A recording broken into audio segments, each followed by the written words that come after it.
दोस्तों आज मैं आपसे बात करने वाला हूं हाइपोथायरॉयडिज्म के बारे में और उसकी एक बहुत ही स्पेसिफिक होम्योपैथिक मेडिसिन जिसका कि होम्योपैथी में बहुत ज़्यादा इस्तेमाल किया जाता है और बहुत ही सक्सेस के साथ इसको होम्योपैथिक फिजिशियन यूज़ करते हैं और बहुत अच्छे सक्सेस रेट हैं इसके।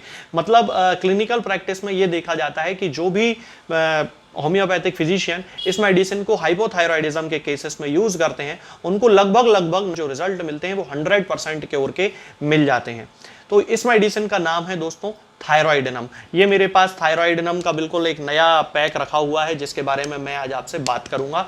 और ये थायरॉयडिनम 3x पोटेंसी में होम्योपैथी में ज़्यादातर यूज़ करते हैं, हालांकि मैं 30 पोटेंसी में भी यूज़ करता हूँ, 1m 10m LM में भी मैं इसका यूज़ करता हूँ। तो ये क्लिनिकल सिम्टम्स के जो असेसमेंट किया जाता है उसके आधार पर पोटेंसी का निर्धारण हम लोग करते हैं।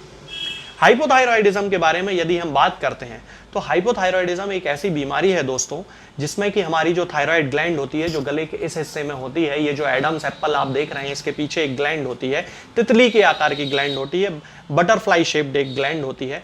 इस ग्लैंड को थायराइड ग्लैंड कहा जाता है। इस ग्लैंड का काम है थायराइड हार्मोन का सीक्रेशन करना। अब जब भी कभी किसी भी कारण से ये जो ग्लैंड होती है ये अंडर एक्टिव हो जाती है, यानी कि काम करना थोड़ा सा बंद कर देती है या कम कर देती है, तो जो थायराइड हार्मोन हमारी बॉडी में जितना प्रोड्यूस होना चाहिए, जितनी मात्रा में रिलीज होना चाहिए, उतनी मात्रा में वो रिलीज नहीं हो पाता है। इसी कंडीशन को हाइपोथायरॉयडिज्म कहा जाता है। यदि हम इसके सिम्टम्स की बात करते हैं तो इसके बहुत सारे सिम्टम्स अलग अलग स्तर पे पेशेंट्स में देखने को मिलते हैं। खास बात यह है कि हाइपोथायरॉयडिज्म महिलाओं में सबसे ज़्यादा होता है। इसके अलावा पुरुषों में और बच्चों में भी हाइपोथायरॉयडिज्म के केसेस देखे जाते हैं। इसके जो प्रमुख सिम्टम्स होते हैं जो महिलाओं में खास तौर से देखे जाते हैं वो होते हैं वेट गेन होने लगना, बहुत ज़्यादा वेट उनका गेन होने लगता है, वजन एकदम से बहुत ज़्यादा बढ़ने लगता है और बहुत ज़्यादा ओबेसिटी जिसको हम बोलते हैं वो डेवलप होने लगती है। महिलाओं में या जो भी हाइपोथायरॉयडिज्म के पेशेंट होते हैं उनमें स्किन में ड्राइनेस आने लगती है, यानी कि उनकी स्किन सूखने लगती है, हार्ट रेट उनकी स्लो होने लगती है, पसीने से संबंधित अनियमितताएं उनमें होने लगती हैं, यानी कि कुछ महिलाओं में पसीना आना बिल्कुल बंद हो जाता है और कुछ को एक्सेसिव पसीना आने लगता है। इसके अलावा बहुत सारी महिलाओं में बालों का झड़ना, चेहरे में पफीनेस आ जाना। पफीनेस का मतलब होता है चेहरा एकदम से लाल पड़ जाना, स्वेलिंग टाइप की आ जाना, फूला हुआ सा महसूस होना, ये पफीनेस का मतलब होता है। तो इस तरह के सिम्टम्स होते हैं। इसके अलावा कब्ज उनमें होने लगती है और मासिक धर्म से संबंधित अनियमितताएं भी बहुत सारी महिलाओं में होने लगती हैं, खास तौर से उन महिलाओं में जिनमें कि हाइपोथायरॉयडिज्म जरूरत से ज़्यादा पुराना हो चुका होता है। उनमें मासिक धर्म संबंधी यानी कि उनके पीरियड्स से संबंधित अनियमितताएं होने लगती हैं, जैसे कि कभी कभी पीरियड्स बहुत जल्दी आ जाते हैं, कभी बिल्कुल ही लेट आते हैं, कभी 2-2 3-3 महीने तक नहीं आते हैं, कभी कुछ केसेस में ब्लीडिंग बहुत ज़्यादा होती है, कभी कुछ केसेस में स्कैंटी ब्लीडिंग होती है, बहुत ही कम 1-2 दिन ब्लीडिंग होती है। तो इस तरह के जो सिम्टम्स होते हैं ये हाइपोथायरॉयडिज्म के सिम्टम्स होते हैं जो खास तौर से महिलाओं में देखे जाते हैं। यदि हम बच्चों में हाइपोथायरॉयडिज्म की बात करते हैं तो बच्चों में भी हाइपोथायरॉयडिज्म बहुत ज़्यादा देखा जाता है और इसके जो सिम्टम्स होते हैं उनमें ज़्यादातर बच्चों में स्लीपीनेस आने लगती है, बच्चों को सुस्ती आने लगती है, बच्चों के नींद बहुत ज़्यादा आती है उनको। इसके अलावा उनकी जो जीभ होती है, उनकी जो टंग होती है वो एकदम से मोटी पड़ने लगती है, उनकी जो ग्रोथ होती है वो रुकने लगती है, स्टैंडर्ड ग्रोथ जिसे कहा जाता है मेडिकल टर्मिनोलॉजी में, वो ग्रोथ उनकी रुकने लगती है, हाइट छोटी रह जाती है थायराइड के अंडर एक्टिव हो जाने के कारण। तो ये जो सारे सिम्टम्स होते हैं ये बच्चों में देखे जाते हैं। इसके अलावा जो कॉमन सिम्टम्स होते हैं जो सभी लोगों में देखे जाते हैं, जैसे कि मूड स्विंग होना, यानी कि चाहे वो बच्चा हो, चाहे वो फीमेल हो, चाहे वो मेल हो, सब में मूड स्विंग होने की सिम्टम्स होने लगते हैं, यानी कि उनका जो मूड होता है वो बार बार और जल्दी जल्दी बदलने लगता है। इसके अलावा हाथ पैरों में, जोड़ों में उनको दर्द की शिकायत रहने लगती है। तो ये जो सारे सिम्टम्स होते हैं ये हाइपोथायरॉयडिज्म के कॉमन सिम्टम्स होते हैं। अब मैं बात करता हूं आपसे थायरॉयडिनम के बारे में। होम्योपैथी में लगभग एक स्पेसिफिक मेडिसिन है, ये मेरे पास SBL की हाइपोथायरॉयडिज्म के लिए जो मेडिसिन है थायरॉयडिनम जिसे कहा जाता है वो मेडिसिन है। ये 3x पोटेंसी में है, मैं आपको दिखा देता हूँ। ये मैंने बिल्कुल नया जो है डिब्बा मंगवाया है, बिल्कुल अभी इसको मैंने खोला है और ये इस तरह से इसकी पैकिंग आती है। आप देख सकते हैं कि इस तरह से ये टैबलेट्स होती हैं, आप देखिए इनको, ये इस तरह की टैबलेट होती हैं जो कि थायरॉयडिनम 3x की होती हैं और इन टैबलेट्स का यूज़ किया जाता है होम्योपैथी में। ये 1 पाउंड का डिब्बा कहलाता है। एक पॉन्ड होता है लगभग 450 ग्राम के आसपास, तो ये 450 ग्राम का डिब्बा होता है जो होम्योपैथी में थायरॉइडिनम के टैबलेट का आता है। थायरॉइडिनम टैबलेट के फॉर्म में ही रहती है, इसी फॉर्म में रहती है, आप इसको अच्छे से देख लें। ये 3x पोटेंसी है थायरॉइडिनम की। तो आज मैं आपसे इसी के बारे में बात करूंगा। तो सबसे पहले हम इसके मेंटल सिम्टम्स की बात करते हैं दोस्तों। तो जैसा कि मैंने आपको बताया कि हाइपोथायरॉइडिज्म के जो सिम्टम्स होते हैं वो सारे सिम्टम्स थायरॉइडिनम के केसेस में देखने को मिलते हैं।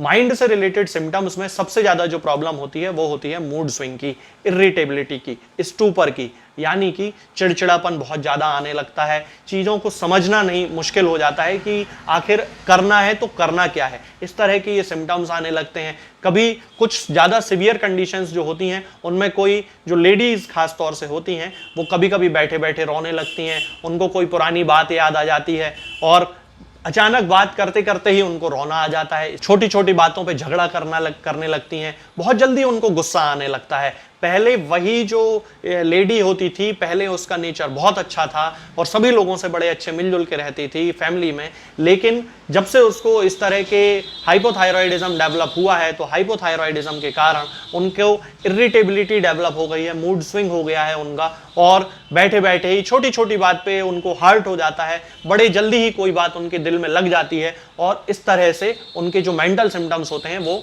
थायरॉइडिनम के जो केसेस होते हैं उनमें देखे जाते हैं। यदि हम इसके हेड के सिम्टम्स की बात करते हैं तो हेड में यानी कि सिर में इसको कंटिन्यूअसली कॉन्स्ट्रिक्शन की फीलिंग होती है, हैवीनेस की फीलिंग होती है। ऐसा लगता है जैसे कि पेशेंट के सिर को किसी ने कंटिन्यूअसली पकड़ के रखा हुआ है, दबा के रखा हुआ है। आंखों में बहुत ही ज्यादा हैवीनेस हो जाती है और कंटिन्यूअस फ्रंटल हेडेक की शिकायत होती है। इस हिस्से में उनको बड़ा ही सिरदर्द उनको पूरे टाइम बना रहता है, हल्का हल्का भी हो सकता है, कभी एकदम से बहुत ज्यादा तेज सिरदर्द भी हो सकता है। इसके अलावा चेहरे की यदि हम बात करते हैं तो चेहरे में जैसा मैंने अभी आपको बताया था कि हाइपोथायरॉइडिज्म का जो मेन सिम्टम होता है जिसमें कि पफीनेस आती है चेहरे में, वो पफीनेस आने लगती है, चेहरे में फूला हुआ सा चेहरा उनको दिखने लगता है, आंखों में दर्द उनको बड़ा होने लगता है, आंखें उनकी प्रोमिनेंट होने लगती हैं, आईबॉल्स जो हैं वो प्रोमिनेंट होने लगती हैं उनकी।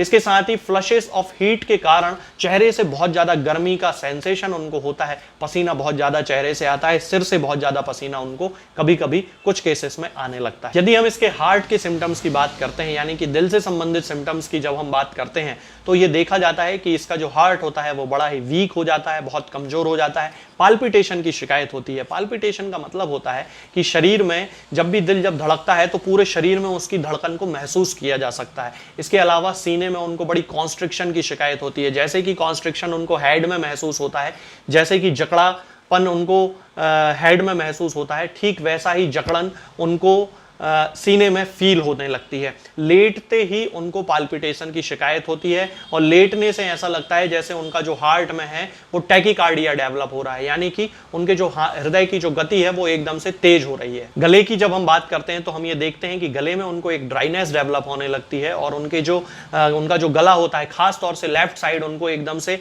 रॉ फीलिंग होती है, यानी अंदर से ऐसा खुरदुरा सा उनको महसूस होता है और इसके साथ साथ ही उनको गले में भी कॉन्स्ट्रिक्शन की फीलिंग होती है। तो ये जो सारे सिम्टम्स होते हैं ये थायरॉइडिनम के पेशेंट्स में देखे जाते हैं। यदि हम इनके स्टमक की बात करते हैं तो इनको मीठा खाना बहुत ज्यादा पसंद होता है और ठंडा पानी पीने की इच्छा होती है। गाड़ी में जाने पर इनको भी नौशिया और वोमिटिंग की शिकायत होती है। इसके साथ साथ इनको फ्लैटस बहुत बनती है, गैस बहुत बनती है, बहुत ज्यादा गैस पास ये लोग करते हैं। रेस्पिरेटरी सिम्टम्स की यदि हम बात करते हैं तो इनको एक ड्राई टिकलिंग सेंसेशन होता है चूंकि थ्रोट में, तो उसके कारण इनको कंटिन्यूअसली ठसका टाइप का चलता रहता है। स्किन से रिलेटेड सिम्टम्स की यदि हम बात करते हैं तो स्किन से मैं जैसा कि मैंने अभी आपको बताया कि थायराइड के जो पेशेंट होते हैं हाइपोथायराइड के, उनमें स्किन में ड्राइनेस डेवलप हो जाती है, तो इनकी स्किन में भी बहुत ज़्यादा ड्राइनेस डेवलप हो जाती है और पफीनेस तो पूरी ओवरऑल बॉडी में ही आती है। स्टमक से रिलेटेड यदि हम दूसरे सिम्टम की बात करें तो इनको जिस तरह मीठा खाना बहुत ज़्यादा पसंद होता है, इसके कारण इनकी बॉडी में ओबेसिटी भी डेवलप होने लगती है। यदि हम इनकी एक्सट्रीमिटीज़ की बात करते हैं तो जैसा कि मैंने अभी आपको बताया था कि हाइपोथायरॉइडिज्म के जो पेशेंट्स होते हैं उनमें हाथ पैरों में और जोड़ों में बड़े दर्द की शिकायत होती है, तो थायरॉइडिज्म के पेशेंट्स में भी यही सिम्टम देखा जाता है और उनको जोड़ों में और हाथ पैर में बहुत ही ज़्यादा तकलीफ होती है, दर्द की शिकायत होती है। हाथ पैरों में उनको इडीमा आने लगता है, यानी कि पानी इनकी बॉडी में इकट्ठा होने लगता है, सूजन जिसको बोला जाता है वो सूजन आने लगती है और इसके साथ साथ ही इनको कार्पल टनल सिंड्रोम जैसे सिम्टम्स आने लगते हैं, यानी कि अंगूठे में यहाँ दर्द होने लगता है, पेन को पकड़ने में बड़ा दर्द होता है, लिखते नहीं बनता है। तो ये जो सारे सिम्टम्स होते हैं ये थायराइडिनम के पेशेंट्स में देखे जाते हैं। यदि हम थायराइडिनम की डोज की बात करते हैं, यानी कि ये जो थायराइडिनम है, इस तरह की ये जो टैबलेट्स हैं जो मैंने अभी आपको बताई हैं, ये टैबलेट्स यदि हम इनके डोज की बात करते हैं दोस्तों, तो थायराइडिनम को हमें 3x पोटेंसी में जब हम यूज़ करें तो उसकी 4 टैबलेट दिन में 3 बार हमें यूज़ करना चाहिए। इसके साथ ही यदि 30 पोटेंसी में हम उसको यूज़ करते हैं तो फिर उसकी 2-2 बूंद सुबह और शाम, या फिर सिम्टम्स की इंटेंसिटी और फ्रीक्वेंसी के आधार पर उसका डोज डिसाइड करना चाहिए।